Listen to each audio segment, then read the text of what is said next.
Et bienvenue, cher auditeur, pour ce nouvel épisode du podcast Cultiver l'harmonie. Ici Adrien, votre thérapeute relationnel, et nous allons aujourd'hui entamer un nouvel épisode de ce podcast qui va devenir petit à petit un peu plus différent. Aujourd'hui, j'ai décidé de changer un tout petit peu la donne, de modifier un peu l'approche de ce podcast. Et comme vous avez pu le voir vis-à-vis du titre de cet épisode, on va ensemble plus facilement, plus concrètement, aller traiter des problématiques bien précises dans les relations hommes-femmes. J'avais envie de pouvoir proposer quelque chose de plus court, de plus intense, condensé, de plus intéressant et qui puisse répondre rapidement à des problématiques que les gens rencontrent, que je peux rencontrer lorsque j'accompagne des hommes ou des femmes ou bien des relations, des couples, pardon, à travers les accompagnements, les coachings, etc. Et je trouve ça intéressant de pouvoir traiter plus précisément un sujet. Donc c'est la raison pour laquelle aujourd'hui on va traiter une problématique que beaucoup d'hommes rencontrent actuellement dans leur vie. On va parler de désir, mais plus précisément de manque de désir, de savoir qu'est-ce qu'on peut faire à travers ce manque-là, quels sont les enjeux, qu'est-ce qui se cache derrière. Faut savoir que c'est une problématique qui est très récurrente. Je l'entends très souvent dans mes accompagnements, je l'entends très souvent lorsque des amis ou des proches, des relations, des connaissances me partagent les difficultés qu'ils peuvent avoir dans leur relation. Donc aujourd'hui, nous allons parler de tout ça. Avant de commencer, petit rappel, n'hésitez pas à me suivre sur les réseaux sociaux, Adrien Homme Harmonie sur Instagram, et évidemment à vous abonner, à mettre des likes, à évaluer le podcast si c'est sur Spotify ou YouTube. N'hésitez surtout pas. Je vous invite à le faire, c'est important pour moi et je serai full gratitude pour vous pour pouvoir mettre un peu plus en lumière ce podcast qui, comme je le répète souvent, aide les gens à s'harmoniser pour de bien plus belles relations avec eux, mais surtout avec les autres. Alors aujourd'hui, nous allons discuter de ce fameux manque de désir, comprendre les enjeux qui se cachent derrière, qu'est-ce qu'il se passe, quelles sont les conséquences et comment arriver justement à sortir de ce cercle vicieux lié au manque de désir dans la relation. Alors, il faut bien comprendre que c'est une c'est une problématique très récurrente, comme je vous l'ai dit, et beaucoup d'hommes font face à cette situation-là. Généralement, ce sont plus les hommes, parce que ce sont eux qui sont quand même beaucoup plus connectés à leur désir, leur envie sur le plan sexuel, etc. Les femmes ont malheureusement tendance à mettre beaucoup de couvercles dessus, à cacher un peu, à le mettre de côté, et malheureusement, la frustration est quand même là. En fait, qu'on l'exprime ou non, la frustration est là, et le plus important, c'est déjà dans un premier temps d'en prendre conscience. Mais qu'est-ce qui fait qu'aujourd'hui, dans une relation, on n'a plus de désir pour son partenaire? La première chose, c'est tout simplement une question de routine. C'est quelque chose de logique. Quand on rencontre quelqu'un, c'est tout beau, tout rose, on a l'excitation, la passion du moment, mais petit à petit, la routine s'installe, on se voit plus souvent, on est tout le temps ensemble, on partage des bons moments, mais on commence aussi à partager des mauvais moments, des difficultés, des obstacles, des tensions, et tout ça fait que petit à petit, on a moins ce côté nouveauté qui vient nous réveiller cette passion, etc. Quand on est au début de la relation, on voit la personne, puis quelques jours, après on la voit pas, puis après on la revoit, etc. C'est excitant, c'est tout beau, tout nouveau, c'est tout frais. Donc forcément, c'est comme tout, mais on peut manger le meilleur plat de pâte carbo au monde. Si on le mange tous les jours, à un moment donné, ça va commencer à être un peu fade. On va se dire, bon, il est très bon, mais là, j'en peux plus, il me faut autre chose. Donc, c'est tout à fait logique qu'à un moment donné, notre mental, notre émotionnel, on s'habitue en fait à la personne qui est à nos côtés et forcément, il y a comme une routine qui se met en place. C'est là en fait que vient un des points importants qui fait que aussi beaucoup de gens tombent dans ce manque de désir, c'est qu'il y a une question d'entretien à mettre en place de cette flamme, de cette passion. Et très peu de couples aujourd'hui ont malheureusement la capacité de juste se dire, ok, là, c'est vrai que ça fait un moment que peut-être qu'on n'a pas couché ensemble, peut-être qu'on n'a pas fait ci, qu'on n'a pas partagé ça, ou qu'on s'est pas fait beau, qu'on s'est pas apprêté, ou ok, viens, on fait quelque chose pour. Et le manque d'entretien est également la suite logique, malheureusement, de cette routine où beaucoup de gens n'ont pas la capacité de prendre conscience de ça dans leur relation et de mettre en place des actions. Il faut bien comprendre qu'un couple, c'est comme un jardin. ça s'entretient. On plante nos graines, ça pousse, c'est tout beau, il y a de belles fleurs, il y a de belles plantes, ok. Sauf qu'il y a aussi des mauvaises herbes. Et les mauvaises herbes, c'est la routine, les mauvaises herbes, c'est le manque d'entretien, etc.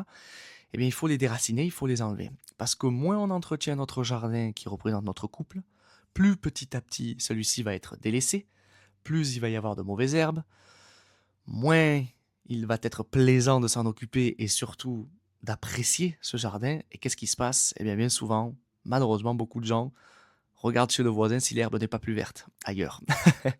Donc, c'est important de prendre conscience que principalement, le manque de désir dans la relation est une question de manque d'entretien de cette flamme liée à une routine qui s'installe tout simplement naturellement. On verra à la fin de cet épisode qu'il y a aussi un autre point qui est très très important, mais qui est plus propre à soi et qui peut-être va vous parler et qui, en tout cas pour moi, a été l'un des points cruciaux lors d'une précédente relation il y a très longtemps, qui a joué justement sur ce manque de désir-là, mais on y reviendra après.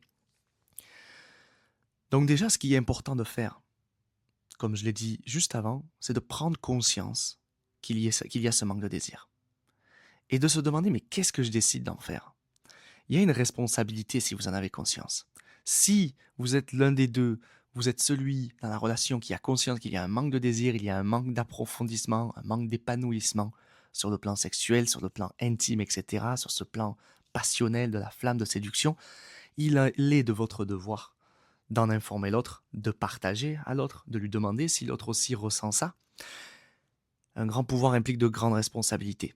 Ça ne veut pas dire que vous êtes plus intelligent, que vous avez plus de conscience ou autre, c'est juste que sur le moment, peut-être que vous avez plus la capacité à faire face aussi à cette réalité qu'est le manque de désir. Et il est important que vous mettiez en place une communication saine, efficace, concrète, pour aller justement comprendre ce qui se passe, en parler avec votre partenaire et ensuite mettre en place des actions concrètes. Malheureusement, aujourd'hui, beaucoup de couples ne le font pas. Beaucoup de couples ont conscience qu'il y a un problème, mais ils n'arrivent pas à passer à l'action. Ils ne mettent pas en place la communication, ils n'en parlent pas, et même s'ils arrivent à en parler, il n'y a pas d'action derrière. Bien souvent, les principaux freins qui empêchent une personne de partager et de parler à son partenaire, partager ce manque de désir, etc., et l'impact que ça a sur leur relation, bien souvent, ce sont des peurs qui empêchent justement cette communication, qui empêchent de mettre carte sur table, qui empêchent de mettre cette situation problématique sur la table et de dire là maintenant il faut qu'on ait a tough conversation. Désolé, je fais l'anglais là, mais j'avais pas le mot. Ici, on part à Saint-Barthélemy, il y a beaucoup d'Américains, donc à chaque fois je confonds le truc de mettre sur place sur table les conversations difficiles. Et il y a beaucoup de gens qui ont peur en fait de le faire. Ils ont peur du conflit, ils ont peur d'être jugés, ils ont peur que ça se passe mal, ils ont peur de blesser l'autre. Ils ont peur qu'il y ait de la tension dans la relation. Ils ont peur aussi que ça réveille de grosses souffrances, surtout si ça touche au plan sexuel, qui est un plan qui réveille beaucoup de blessures et d'insécurité. Donc il est important, si vous savez, vous êtes conscient aujourd'hui qu'il y a ce manque de désir-là, de vous poser la question, mais qu'est-ce qui m'empêche d'en parler? Si vous n'arrivez pas à en parler, posez-vous la question, qu'est-ce qui m'empêche? De quoi j'ai peur si je décide d'avoir cette conversation-là avec ma partenaire ou mon partenaire? Et surtout, qu'est-ce qui pourrait arriver? De quoi j'ai peur? Quel est le pire qui pourrait arriver exactement? Il est important d'en prendre conscience et de se rappeler en fait que c'est surtout des peurs mentales, c'est une imagination, c'est une pièce de théâtre que notre mental nous raconte. La réalité est tout autre quand on décide de passer à l'action.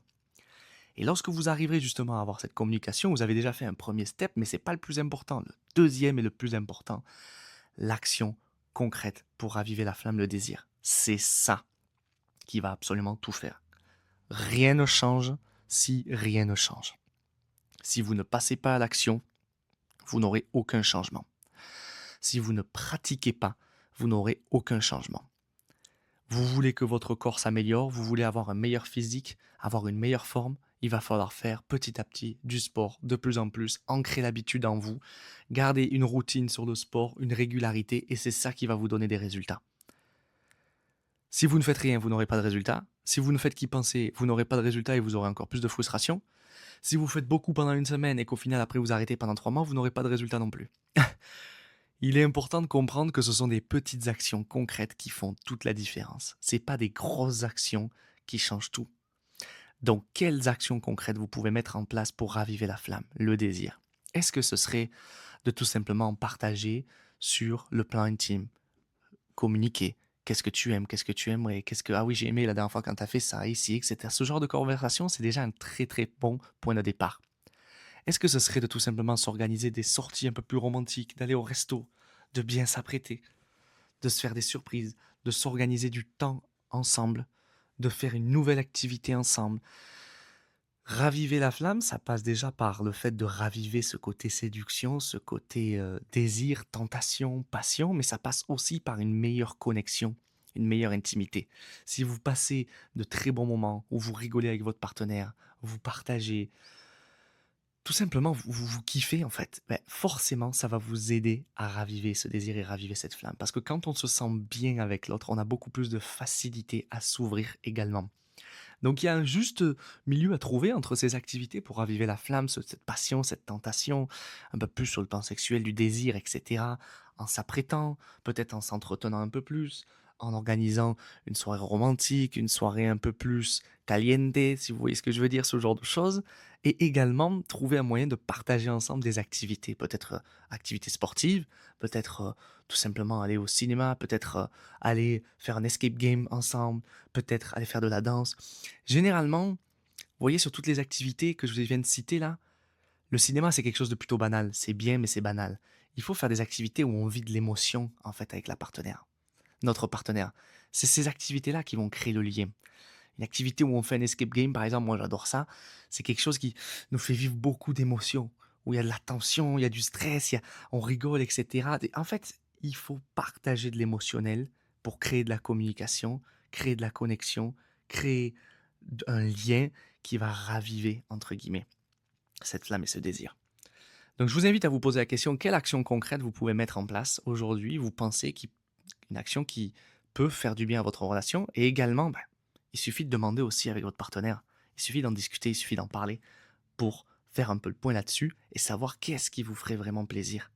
Et je vous rappelle une chose, si vraiment vous avez du mal à communiquer sur ce genre de choses, n'hésitez surtout pas à le faire via téléphone, WhatsApp, un message, vous discutez. C'est beaucoup plus facile, on peut réfléchir un peu à tête reposée. Et bien souvent, les gens, ça leur facilite la communication parce qu'ils ont beaucoup de mal en face-face.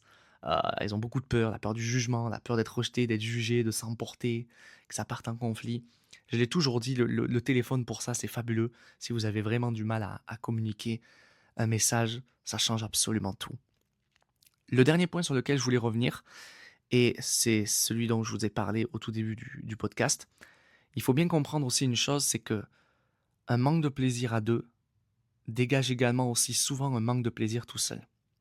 Si vous êtes épanoui dans votre vie, que vous cultivez l'harmonie, comme le nom de son podcast, forcément vous aurez tendance à avoir plus de plaisir dans votre vie de couple. Si vous êtes heureux avec vous-même, si vous êtes heureux vous-même, tout seul déjà de base, dans vos activités, etc., vous aurez bien plus de facilité à être heureux avec quelqu'un. C'est logique, on est la base du triangle. Plus je suis heureux avec moi-même, plus je vais être heureux avec les autres et les autres seront heureux avec moi. Plus je suis épanoui, plus je serai épanoui avec les autres, plus les autres seront épanouis avec moi. C'est exactement la même chose. Donc bien souvent, lorsqu'on a ce qu'on appelle une panne de plaisir, une panne de désir, c'est aussi parce qu'on a une panne de plaisir et de désir dans sa vie personnelle. Et moi, pour la petite anecdote, ça m'est déjà arrivé où j'avais une relation où c'était assez compliqué sur le plan sexuel. On avait beaucoup de relations sexuelles, etc. Mais il manquait ce désir et cette flamme, malgré le fait qu'on faisait souvent l'amour. Il manquait vraiment ça. Et je vivais beaucoup de frustration. Je ne m'étais pas rendu compte, avec des années après, j'en ai pris conscience, mais à quel point j'étais malheureux dans ma vie à cette période-là, professionnellement, etc. Et ça a impacté énormément mon plaisir, mon désir vis-à-vis de l'autre.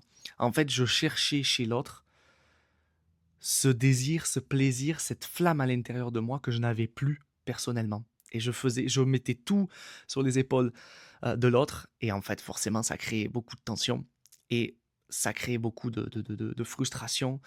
Et donc, à un moment donné, effectivement, le manque de plaisir, de désir se manifestait. Donc, il est important aussi pour vous de prendre conscience que si vous voulez vraiment aussi réveiller cette flamme-là, il est essentiel que vous preniez soin de vous. Et en fait, c'est logique que si à un moment donné vous décidez de vous mettre au sport, vous prenez soin de vous, vous vous entretenez, vous vous habillez plus classe, mieux, etc., pour vous sentir plus beau, etc., forcément ça va impacter votre relation en positif. Pourquoi?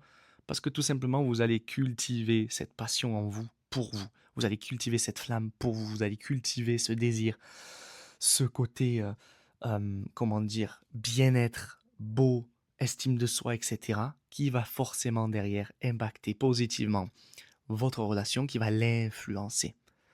Donc il y a un double jeu à avoir, où on doit apprendre à entretenir cette flamme et ce désir dans notre relation, via tout ce qu'on a vu ensemble auparavant, mais également de se poser la question si effectivement il n'y a pas des petits couacs actuellement dans ma vie personnelle qui n'ont rien à voir avec ma relation et qui font que ça impacte également mon couple. Je voulais déjà partager dans différents épisodes et sur mon compte Instagram la règle des 3 piliers, les 3 piliers de la vie, le professionnel, les passions, les relations et la santé. Si un de ces 3 piliers est impacté, il va forcément impacter les autres. Donc si au niveau du travail ça ne va pas, ça va impacter vos relations et votre santé. Si votre santé ça va pas, ça va impacter votre travail, vos passions et les relations. Donc posez-vous bien la question aujourd'hui si vous êtes vraiment épanoui juste vous-même, sans même parler de votre relation, et voir également qu'est-ce que vous pouvez mettre en place pour justement cultiver ce plaisir et ce bonheur dans votre vie, afin de pouvoir également le cultiver dans votre relation. Je vous dis à la semaine prochaine pour un nouvel épisode du podcast Cultiver l'harmonie. Bye bye.